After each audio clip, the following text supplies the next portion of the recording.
오늘 우리에게 주시는 하나님 말씀은 누가복음 12장 22절에서 34절까지입니다. 또 제자들에게 이르시되 그러므로 내가 너희에게 이르노니 너희 목숨을 위하여 무엇을 먹을까 몸을 위하여 무엇을 입을까 염려하지 말라. 까마귀를 생각하라. 심지도 아니하고 거두지도 아니하며 골방도 없고 창고도 없으되 하나님이 기르시나니 너희는 새보다 얼마나 더 귀하냐.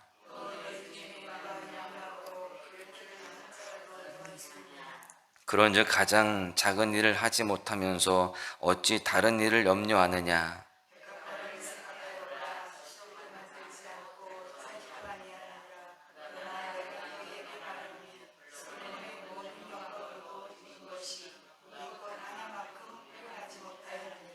오늘 있다가 내일 아궁이에 던져지는 들풀도 하나님이 이렇게 입히시거든 하물며 너희일까 보냐. 믿음이 작은 자들아.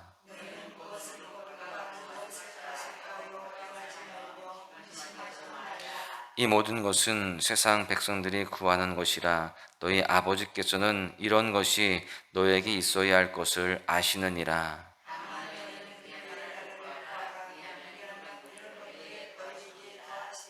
적은 무리여 무서워 말라. 너희 아버지께서 그 나라를 너희에게 주시기를 기뻐하시느니라.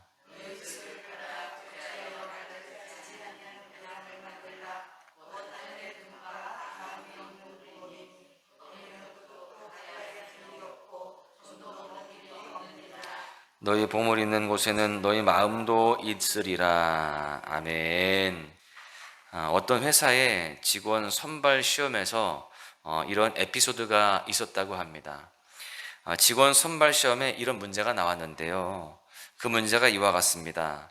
당신은 거센 폭풍우가 몰아치는 시골 밤길에 홀로 운전을 하며 가고 있습니다. 그때 마침 버스 정류장을 지나가는데 그곳에 세 사람이 버스를 기다리고 있습니다. 한 사람은 죽어가고 있는 듯한 할머니, 그리고 또 한 사람은 당신의 생명을 구해준 적이 있는 의사, 마지막으로 당신의 그토록 꿈에 그리던 이상형, 이렇게 세 명이 버스 정류장에 있습니다. 그런데 안타깝게도 이 중에서 단 한 명만 차에 태울 수 있다면 당신은 누구를 태우겠습니까? 그 사람을 선택하고 그 이유를 설명하시오. 이렇게 되어 있었답니다. 여러분이라면 누구를 선택하겠습니까? 최고의 답안으로 뽑힌 사람이 써낸 답은 이러했다고 합니다. 저는 먼저 의사 선생님께 차 열쇠를 드리겠습니다. 그리고 그 의사 선생님에게 할머니를 병원으로 모셔달라고 부탁하겠습니다. 그리고 저는 제 이상형과 함께 버스를 기다리겠습니다. 이렇게 대답을 했다는 거예요. 이 짧은 에피소드는요, 우리에게 중요한 통찰력을 줍니다. 나에게 정말 중요한 게 무엇인지를 알 때 복잡한 문제도 쉽게 풀린다라는 것이죠. 이 사람에게 가장 중요한 것은 무엇입니까? 자기의 이상형입니다. 여러분, 이것은 우리의 인생의 문제에서도 마찬가지입니다. 우리 인생에는요, 여러 문제가 있습니다. 앞에 나온 회사 시험 문제와는 비교도 안 될 복잡한 문제들이 많이 있다는 거죠. 그러나 아무리 힘들고 복잡한 인생의 문제를 알지라도 문제 안에 갇히지 말고요, 나에게 가장 필요한 분이 누구신지를 반드시 기억해야 되는 것입니다. 내 인생의 가장 큰 문제인 죽음의 문제마저 해결하신 예수님이 해결하지 못할 내 인생의 문제는 전혀 없는 줄로 믿습니다. 예수님은 길과 진리요 생명이십니다. 예수님은 지혜요 능력이십니다. 예수님은요 하나님의 말씀이세요. 예수님을 아는 것은 단순히 머리로 인식하는 수준을 뜻하지 않습니다. 예수님을 아는 것은 삶의 실제적인 체험입니다. 머리로만 아는 추상적인 예수님이 아니라 나의 삶 가운데, 나의 마음 가운데 살아 역사하시는 나의 예수님을 경험해야 하는 것이죠. 그 주님으로 살아갈 때에 우리는 그 모든 인생의 문제를 해결함 받고 승리의 삶을 살게 될 줄로 믿습니다. 이 시간 우리 모두가 그 예수님을 더욱더 깊이 알고 그 주님을 더욱더 가까이 할 수 있는 우리 모두가 되어야 할 줄로 믿습니다. 오늘 본문의 이 말씀은요, 기독교 대헌장으로 잘 알려진 산상수훈의 일부입니다. 예수님은 22절의 말씀에서 제자들에게 그들의 불신앙을 지적하십니다. 또 제자들에게 이르시되 그러므로 내가 너희에게 이르노니 너희 목숨을 위하여 무엇을 먹을까 몸을 위하여 무엇을 입을까 염려하지 말라. 지금 예수님께서는요, 제자들이 염려하고 있다는 거예요. 그렇다면 그들이 지금 무엇을 염려하고 있습니까? 본문을 기록한 이 누가는요, 무엇을 먹을까 무엇을 입을까라고 기록하죠. 이 부분과 병행 구절인 마태복음 6장 31절에서는요, 이 마태가 이렇게 표현을 합니다. 무엇을 마실까를 포함해서 표현을 하죠. 즉 예수님은 제자들이 지금 의식주 문제로 염려하고 있다는 것을 지적하고 있는 것입니다. 사실 인간에게 있어서 이 의식주 문제는 너무나 중요합니다. 즉 우리의 삶에서 가장 현실적으로 크게 느껴지는 문제가 바로 이 의식주 문제다라는 것입니다. 그렇기 때문에 때때로 우리는요, 의식주 문제를 가지고 고민할 수밖에 없습니다. 여러분, 이 의식주 문제를 가지고 고민하는 것이 잘못됐다는 것이 아닙니다. 그러나 우리가 결코 잊지 말아야 할 것이 있습니다. 그것은 바로 이러한 염려가 우리의 불신앙에서 온다라고 하는 사실입니다. 30절 말씀은 이러한 사람들에게 대한 평가를 기록합니다. 이 모든 것은 세상 백성들이 구하는 것이라 너희 아버지께서는 이런 것이 너에게 있어야 할 것을 아시느니라. 여러분, 이 구절에서 세상 백성이라는 것은요, 이방인을 의미합니다. 여러분, 이방인이 어떤 존재입니까? 한마디로 하나님을 모르는, 믿지 않는 사람입니다. 그러므로 그들은 믿음을 따라 살지 못합니다. 철저히 이 세상의 가치관과 패턴대로 살아가죠. 그렇기 때문에 예수님께서는요, 이 세상의 문제로 염려하는 자들이 이방인과 같다라고 말씀을 하시는 것입니다. 여러분은 지금 어떠한 문제로 지금 고민하고 계십니까? 여러분도 이스라엘 백성들과 같이 의식주 문제로 걱정하고 있으십니까? 어떤 문제가 나의 삶을 짓누르고 있습니까? 어떤 게 나에게 가장 큰 스트레스가 됩니까? 이런 저와 여러분을 향하여서 예수님은 28절에서 이렇게 말씀하십니다. 오늘 있다가 내일 아궁이에 던져지는 들풀도 하나님이 이렇게 입히시거든 하물며 너희일까 보냐. 믿음이 작은 자들아. 여러분, 너무 염려하지 마십시오. 너무 걱정하지 마시기를 바랍니다. 오직 믿음으로 더욱더 하나님을 바라보시기를 바랍니다. 그리고 믿음으로 예배의 자리를 더욱 지키시기를 바랍니다. 그럴 때 하나님께서 우리를 반드시 책임지실 줄로 믿습니다. 내 인생의 가장 큰 문제인 우리의 죽음의 문제까지도 해결하시는 그 하나님께서 저와 여러분의 인생의 그 모든 문제들을 다 책임지시고 해결해 주실 줄로 믿습니다. 이어서 예수님께서는요, 믿음으로 사는 것이 무엇인지를 구체적으로 말씀하고 계십니다. 이러한 내용이 31절 말씀에 잘 나타나 있는데요, 다만 너희는 그의 나라를 구하라. 그리하면 이런 것들이 너희에게 더하시리라. 여러분, 이 구절에서 예수님은 우리가 먼저 하나님의 나라와 의를 구해야 한다라고 말씀하십니다.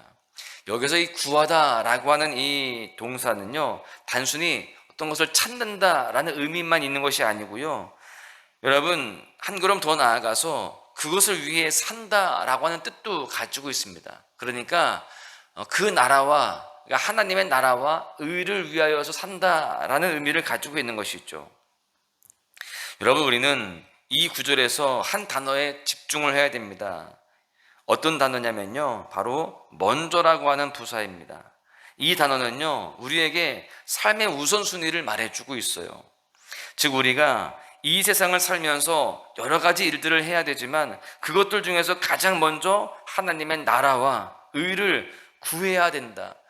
먼저 하나님의 나라와 의를 위하여서 살아야 된다라는 것을 말씀하고 있는 것입니다. 여러분, 여기서 우리는 한 가지 중요한 영적 진리를 발견할 수가 있습니다.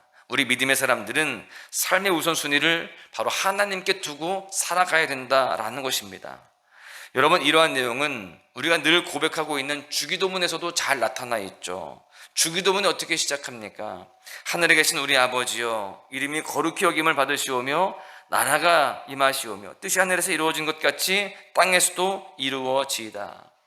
여러분, 이렇게 고백합니다. 그리고 그 다음에 오늘 우리에게 일용할 양식을 주옵시고.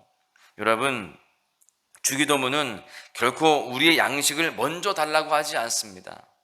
먼저 내게 양식을 주시면 그 다음에 하나님의 나라와 의를 구하겠다, 이렇게 고백하지 않는다는 거예요. 먼저 하나님의 나라와 의를 구하고 그 다음에 우리의 양식을 구합니다. 이것이 바로 신앙인들이 가져야 할 삶의 올바른 우선순위인 것이죠. 이렇게 하나님의 나라를 먼저 구하는 자에게 예수님은요, 놀라운 축복을 약속하십니다. 31절 하반절의 말씀을 보십시오. 하나님께서 이 모든 것을 너희에게 더하시리라. 여기에서 이 모든 것이란 우리의 인생의 모든 필요를 다 뜻합니다. 즉 우리 육신의 필요뿐만이 아니라 우리 영혼의 필요까지도 다 포함되는 거예요.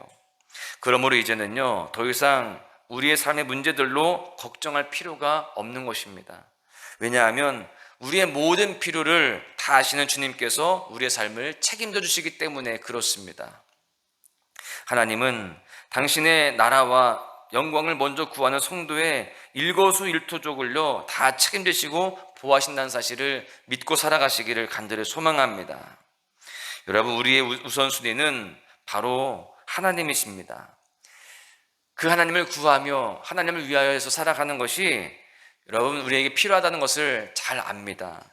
그래서 우리가 머리로는 잘 알고 있다는 것이죠. 그런데 실제 삶에서는 그렇게 살아가지 못하고 이 세상 사람들과 너무나도 비슷하게 살아가는 모습들이 있다는 것이 참 큰 문제가 아닐 수 없습니다. 여러분, 우리가 다시 한번 우리의 삶을 새롭게 해야 할 줄로 믿습니다. 주님은 분명히 말씀하세요. 먼저 그의 나라와 그의 의를 구하라. 그럴 때 내가 이 모든 것을 너에게 더하시겠다라고 말씀을 분명히 하고 계십니다.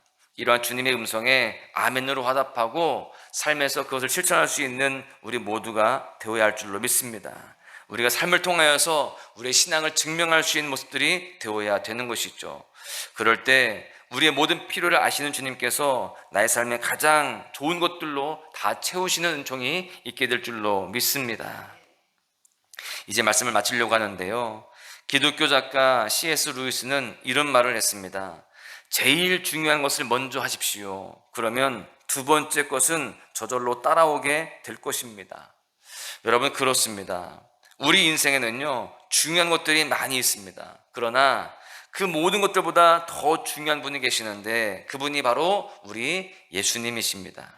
그러므로 우리는 그분만을 믿어야 됩니다. 어떤 상황 속에서도요 그분만을 바라보아야 되는 거예요. 그럴 때 주님께서는요 우리의 모든 필요를 채워주실 것입니다.